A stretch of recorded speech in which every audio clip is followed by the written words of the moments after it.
যেনেকে over assessment জমিদাৰী প্ৰথাত হৈছিলে ঠিক তেনেদৰে অভাৰ এছেছমেণ্ট ৰায়তবাৰী প্ৰথাটো আমি দেখিবলৈ পাওঁ অভাৰ এছেছমেণ্ট মানে যিমান হ'ব লাগে তাতকে বঢ়াই বঢ়াই ধৰাৰ এই যোনটো এটা প্ৰথা আছিলে যেটো জমিদাৰী ব্যৱস্থাত আমি দেখিছিলোঁ সেই একে ধৰণৰে ব্যৱস্থা আমি ইয়াতো দেখিবলৈ পাওঁ কোনোবা এজন কৃষকৰ অকমান মাটি আছে তাতে যিমানখিনি শস্য উৎপাদন হয় সেইখিনিৰ হিচাপত হয়তো এই কৃষকজনে 100 টকাই দিব পাৰিব 100 টকাতকৈ বেছি দিব নোৱাৰে কিন্তু ব্ৰিটিছে এইটো বঢ়াই বঢ়াই 150 টকা ডিমান্ড কৰিলে তেওঁৰ লগত যেটো বন্দবস্ত হ'ল 150 টকাৰ হ'ল গতিকে ইয়াতো তেওঁলোকে ৰাজহৰ পৰিমাণ প্ৰকৃততে যিমান হোৱা উচিত তাতকৈ বঢ়াই বঢ়াই তেওঁলোকে মানে হিচাপ কৰিবলৈ ললে তাৰ ফলত কৃষকৰ হাতত একোৱে নাথাকিলেগে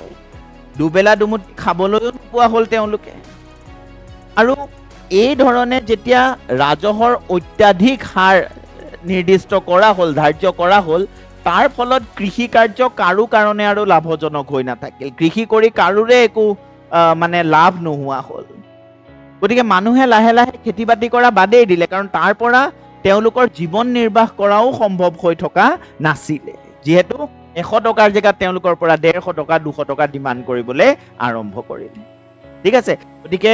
ৰাজহৰ অত্যাধিক হাৰে কৃষিক লোকচানজনক কৰি তুলিছিল তেওঁলোকে আৰু কৃষি কৰ্মৰ পৰা কোনো ধৰণৰ তেওঁলোকৰ লাভ নোহোৱা হৈছিল